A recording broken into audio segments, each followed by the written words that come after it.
Friends and families, welcome to free baking class by Elfin. இன்றைக்கி ஒரு பர்ஃபெக்டான கேஸ்டல்லா cake தான் பார்க்க போகிறோம். இது வந்து ஜாப்பனீஸோட ட்ரெடிஷ்னல் கேக்கு. இது வந்து எப்படி நம்ம வீட்டிலே இருக்கிற பொருளை வச்சு செய்யலாம்னு சொல்லிட்டு இந்த வீடியோவில் சொல்லியிருக்கேன். பேக்கிங் பவுடர், பேக்கிங் சோடா எதுவுமே தேவையில்லை. முட்டை மாவு மட்டும் வச்சு ஈஸியாக பண்ணிடலாம். நான் கொடுத்துருக்க மெஷர்மெண்ட் படி கரெக்டாக பண்ணிங்கன்னா நீங்களும் பர்ஃபெக்டாக இந்த மாதிரி ஒரு கேஸ்டல்லா கேக் வந்து பண்ணலாம். நீங்கள் ஃப்ரீயாகவே பேக்கிங் கற்றுக்கணுமா? பேக்கிங் கற்றுக்க ஆவலாக இருந்து பக்கத்தில் கிளாஸஸ்லையா ஜஸ்ட் எங்கள் சேனலை சப்ஸ்கிரைப் பண்ணி ஃப்ரீ பேக்கிங் கிளாஸில் ஜாயின் பண்ணிக்கோங்க. இது முற்றிலும் இலவசமாக வழங்கக்கூடிய ஒரு கேக் பயிற்சி வகுப்பு. இதுக்கு நீங்கள் எந்த ஒரு ஃபீஸும் கட்ட தேவையில்லை. இதுக்கு எந்த ஒரு எஜுகேஷன் குவாலிஃபிகேஷனும் தேவையில்லை. ஜஸ்ட்டு சப்ஸ்கிரைப் பண்ணி ஃப்ரீ பேக்கிங் கிளாஸில் ஜாயின் பண்ணிக்கோங்க. ஆல்ரெடி 63 கிளாஸஸ் வந்து அப்லோட் பண்ணியிருக்கோம். தேவைப்படுறவங்க அந்த 63 கிளாஸஸையும் செக் பண்ணி பாருங்கள், உங்களுக்கு உதவியாக இருக்கும். வாங்க எப்படி செய்யலான்னு சொல்லிவிட்டு இந்த வீடியோவில் தெளிவாக சொல்லியிருக்கோம். சேனல் பிடிச்சிருந்துச்சுன்னா லைக் பண்ணி, ஷேர் பண்ணி, கமெண்ட் பண்ணி, சப்ஸ்கிரைப் பண்ணுங்கள். வாங்க வீடியோக்குள்ளே போகலாம். ஃபஸ்ட்டு ஈரமில்லாத பவுல் வந்து நான் 2 பாத்திரம் எடுத்திருக்கேன். அதில் வந்து ஒரு துளி கூட ஈரமே இருக்கக்கூடாது. இந்த 2 பாத்திரத்துலையும் நான் வந்து ரூம் டெம்பரேச்சரில் இருக்க முட்டை வந்து கரெக்டாக 5 முட்டை எடுத்திருக்கேன். இந்த 5 முட்டையும் முட்டையோட வெள்ளை கரு தனியாகவும் மஞ்சள் கரு தனியாகவும் நம்ம செப்பரேட்டாக பிரித்து எடுத்துக்க போகிறோம். மஞ்சள் கரு ஒரு துளி கூட வெள்ளை கருவில் வந்து கலக்கக்கூடாது. அதே மாதிரி முட்டை வந்து ரூம் டெம்பரேச்சரில் தான் இருக்கணும். ஃப்ரிட்ஜில் இருந்து டைரெக்டாக எடுத்து பயன்படுத்தக்கூடாது. கூலிங்கோடு இருக்கக்கூடாது. அதே மாதிரி பழைய முட்டையாகவும் இருக்கக்கூடாது. ஃப்ரெஷ்ஷான முட்டையாக இருக்கணும். அது ஃப்ரெஷ்ஷான முட்டை தானா இல்லையான்னு எப்படி கண்டுபிடிக்கிறதுனா, நீங்கள் வாங்கிட்டு வந்த முட்டையை வந்து தண்ணிக்குள்ளே போட்டு பார்த்தீங்கன்னா அந்த முட்டை வந்து படுக்க வசத்தில் இருந்துச்சுன்னா அது வந்து ஃப்ரெஷ்ஷான முட்டை. அதுவே செங்குத்தாக நினைச்சுன்னா 1 வீக் 2 வீக் ஆன முட்டை. அதுவே மேலே மதந்துச்சுன்னா அது வந்து 4 வீக்ஸ்க்கு மேலே உள்ள முட்டை. ஸோ வந்து அந்த மாதிரி முட்டையை பயன்படுத்தக்கூடாது. படுக்கை வசத்தில் அப்படி எப்படி போடுறோமோ அப்படியே இருக்கோ அந்த மாதிரி முட்டையை தான் பயன்படுத்தணும். அதுதான் ஃப்ரெஷ்ஷான முட்டை. இப்போ வந்து ரூம் டெம்பரேச்சரில் இருக்க முட்டை நான் 5 முட்டையும் மஞ்சள் கரு தனியாக வெள்ளை கரு தனியாக பிரித்து எடுத்துக்கிறேன். இது 2ஐயும் ஒரு ஓரமாக எடுத்து வச்சிடலாம். இப்போ வந்து நான் எலக்ட்ரிக் ஸ்டவ்வை தான் எடுத்திருக்கேன், அதாவது கரண்ட் அடுப்பை. இதில் வந்து ஒரு பவுல் வச்சுட்டு கரெக்டாக 250 ml கப்பில் 1/4 கப் ப்ளஸ் 1 டீஸ்பூன் அளவு எடுத்துக்கோங்க. கரெக்டாக 65 ml அளவுக்கு ஆயில், வாசனை இல்லாத ஆயில் எடுத்திருக்கேன். இந்த ஆயிலை இந்த பேனில் சேர்த்த உடனே லைட்டாக சூடாகணும். கொதிக்கணும்னு அவசியம் இல்லை. லைட்டாக சூடானவுடனே நான் ஸ்கிப் பண்ணலாம் இல்லை, வீடியோவை பாருங்கள் எவ்வளோ நிமிஷம் வச்சுருக்கேன்னு. அந்த ஹீட் ஆன உடனே நம்ம பவுலை வந்து அதுலேருந்து இறக்கி கீழே வச்சிடலாம். நீங்கள் அடுப்பில் வைக்கிறீங்கனாலும் அப்படி தான் வைக்கணும். இதில் வந்து ஒரு ஜல்லடை வச்சுட்டு 250 ml கப்பில் 3/4 கப் அளவு மைதா எடுத்துகிட்டு அதுலேருந்து 1 டேபிள் ஸ்பூன் அளவு வெளியில் எடுத்துருங்க. ஸோ வந்து 80 கிராம் அளவு மைதா பயன்படுத்தினா போதும். இந்த மைதாவை இந்த சல்லடையில் சேர்த்ததுக்கப்புறம் டார்க் கோகோ பவுடர் வந்து கரெக்டாக 25 கிராம் அளவு எடுத்திருக்கேன். இந்த 25 கிராமையும் சேர்த்ததுக்கப்புறம் நம்ம வந்து 1/4 டீஸ்பூன் அளவு உப்பு, டீஸ்பூன் உப்பையும் சேர்த்துட்டு நல்லா வந்து கலந்து சளிச்சு விட்ருங்க. கீழே வந்து ஆயில் வந்து ஹீட்டாக இருக்குது. அந்த ஹீட்லேயே நம்ம வந்து மிக்ஸ் பண்ணணும். ஏன்னா வெறும் ஆயிலில் நம்ம இவ்வளோ இன்க்ரீடியண்ட்டை போட்டு மிக்ஸ் ஆக்கணும்னா மிக்ஸ் ஆகாது, ஒரு பேட்டர் மாதிரி நம்மளுக்கு கிடைக்காது. அந்த சூடோடே நம்ம மிக்ஸ் பண்ணும் போது அது பர்ஃபெக்டாக மிக்ஸ் ஆகி கிடைக்கும். ஸோ வந்து எவ்வளோ சீக்கிரம் முடியுமோ அவ்வளோ சீக்கிரம் வந்து எல்லா பேட்டரையும் வந்து நம்ம வந்து மிக்ஸ் பண்ணி எடுக்கணும். ஸோ வந்து சீக்கிரமாக சளிச்சிட்டு அதுக்கப்புறம் நம்ம வந்து ஒரு விஸ்க் வச்சு கலந்து எடுத்துக்கலாம். ஒரு விஸ்க் வச்சு நான் வந்து கலந்து எடுக்கிறேன். கலந்து எடுக்கும் போதே இந்த ஆயிலில் வந்து எல்லா பேட்டரும் ஒன்றா மிக்ஸ் ஆகி நம்மளுக்கு ஒரு கெட்டியான பதத்தில் வந்து நம்மளுக்கு ஒரு பேட்டர் கிடைக்கும். மாதிரி பேட்டர் வந்து மிக்ஸ் ஆகி கிடச்சதுக்கப்புறம் நம்ம வந்து ஆல்ரெடி முட்டையோட மஞ்சள் கரு தனியாக வெள்ளை கரு தனியாக பிரித்து வச்சுருக்கோம்ல, அதில் இருக்க மஞ்சள் கருவை மட்டும் இதில் நம்ம சேர்த்துடலாம். சேர்த்துட்டு நம்ம வந்து மறுபடியும் விஸ்க் வச்சு கலந்து எடுத்துக்கலாம்.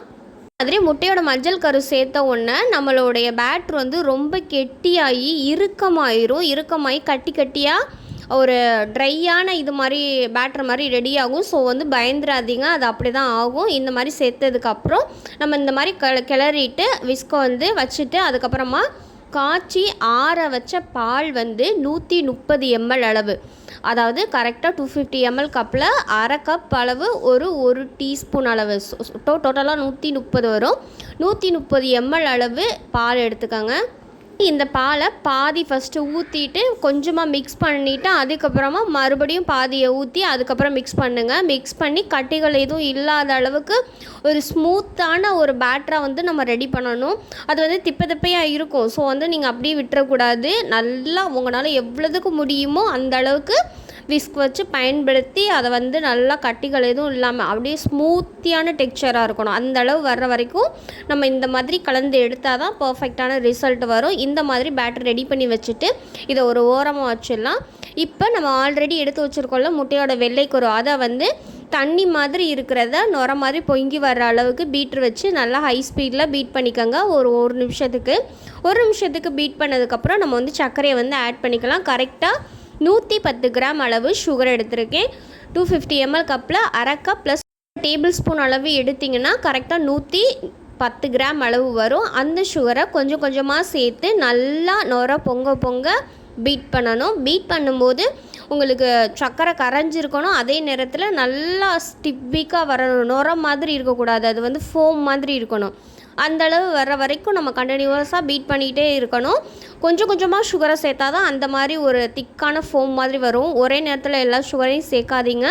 இந்த மாதிரி கொஞ்சம் கொஞ்சமாக சுகரை சேர்த்து நல்லா ஹை ஸ்பீடில் போட்டு 3 to 4 மினிட்ஸ் வரைக்கும் நல்லா பீட் பண்ணி எடுத்திங்கன்னா உங்களுக்கு ஒரு திக்கான பேட்டராக வந்து ரெடி ஆகி கிடைக்கும். அந்த திக்கான பேட்டர் வர வரைக்கும் நீங்கள் வந்து பீட் பண்ணிகிட்டே தான் இருக்கணும். கிளாஸ் இவ்வளோ நீளமாக போகுதுன்னு சொல்லிட்டு கொஞ்சம் கூட டல் ஆகிடாதீங்க. ஏன்னா ஒவ்வொரு இன்ஸ்ட்ரக்ஷனையும் எதனால் பண்ணணும் எதனால் பண்ணுறோங்கிறத தெரிஞ்சுக்கிட்டால் தான் நம்ம கரெக்டாக பண்ண முடியும். இந்த மாதிரி ஸ்டிப்பிக் வர்ற வரைக்கும் நம்ம வந்து பீட் பண்ணி எடுக்கணும். பீட் பண்ணி எடுத்ததுக்கப்புறம் பீட்டர் ஆஃப் பண்ணிவிட்டு ஓரமாக வச்சுருங்க.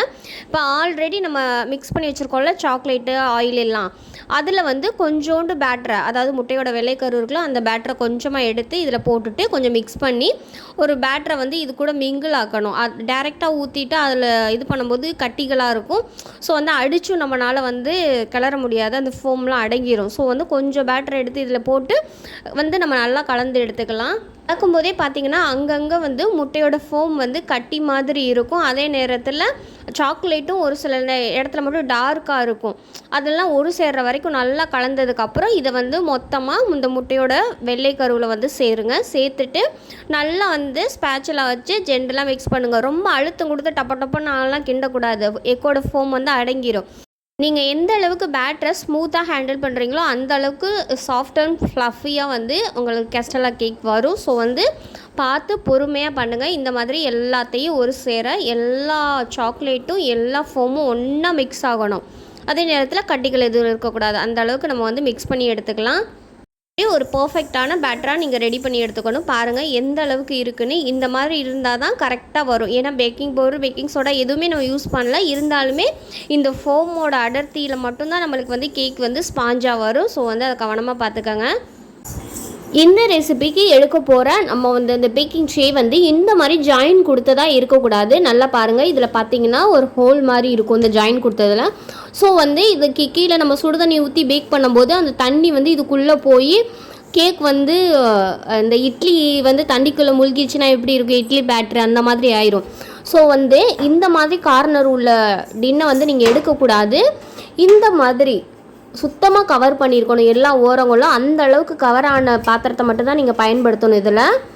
ஸோ வந்து இந்த மாதிரி இருக்கிறத நீங்கள் எடுத்தீங்கன்னா உங்களுக்கு வந்து அதுக்குள்ளே தண்ணி போய் அந்த மாதிரி பிரச்சனை எதுவும் வராது. அதே மாதிரி கீழே வைக்கக்கூடிய தண்ணி அந்த டின்னும் இதே மாதிரி ஷேப்பில் தான் இருக்கணும். 4 பக்கமும் இந்த மாதிரி கவர் ஆகிருக்கணும். இந்த மாதிரி டின்னை நீங்கள் வந்து பயன்படுத்தக்கூடாது. இப்போ வந்து நான் வந்து கரெக்டாக 1 kg ட்ரே எடுத்திருக்கேன். இந்த ட்ரேயை தான் நம்ம பயன்படுத்த போகிறோம். ட்ரே வந்து எனக்கு வந்து உயரமாக வேணும். ஏன்னா வந்து இந்த பேட்டர் வந்து நம்மளுக்கு டபுளாக பொங்கி வரும். ஸோ வந்து அந்த பேக்கிங் ட்ரேயை விட நம்ம வச்சுருக்க பட்டர் பேப்பர் வந்து டபுள் சைஸாக இருக்கணும். அந்தளவுக்கு உயரமானதாக இருக்கிறத மாதிரி பார்த்துக்கோங்க. அப்படி இல்லைன்னா நீங்கள் ரவுண்ட் டின்னில் பேக் பண்ணுறதா இருந்தால் கூட உயரமாக இருக்கிற பேக்கிங் ட்ரேயில் எடுத்துக்கோங்க.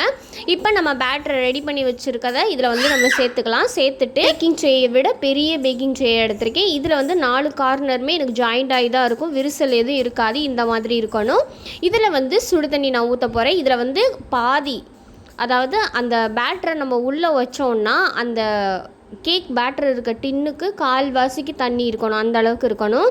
டிஜியை 150 டிகிரிக்கு top and bottom rod on பண்ணிவிட்டு 10 நிமிஷத்துக்கு ப்ரீ ஹீட் ஆன் பண்ணியிருக்கோம். இப்போ வந்து நம்ம சுடுதண்ணி ஊற்றி வச்சுருக்கோம்ல ஒரு பாத்திரம், அதை வந்து இந்த பேக்கிங் ட்ரேக்குள்ளே சென்டர் ரேக்கில் வச்சிடலாம்.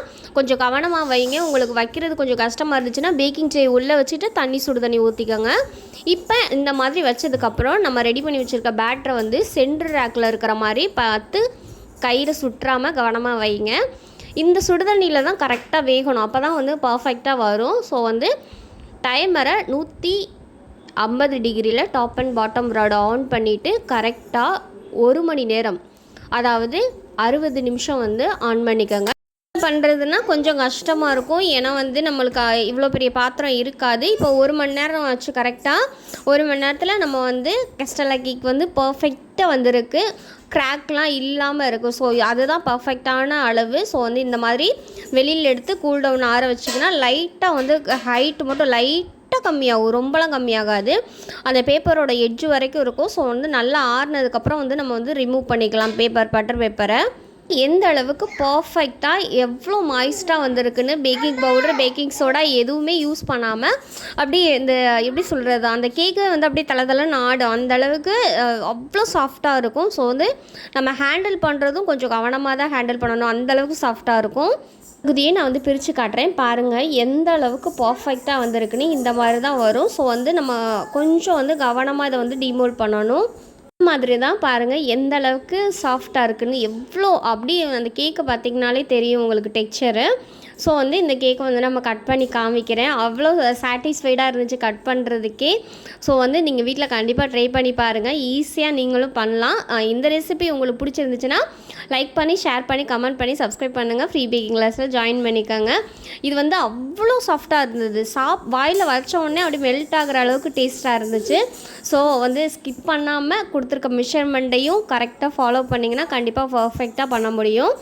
பாருங்கள் எவ்வளோ சாஃப்டாக கையிலலாம் எதுவுமே ஒட்டாமல் பிசு பிசுன்னு இல்லாமல் அவ்வளோ அடர்த்தியாக ஒரு பேக்கிங் பவுடர், பேக்கிங் சோடா இல்லாமல் இந்த அளவுக்கு ஒரு பர்ஃபெக்டாக பண்ண முடியும்னா நம்ம கொடுத்துருக்க மெஷர்மெண்ட்டை பயன்படுத்துனீங்கன்னா கண்டிப்பாக பண்ணலாம்.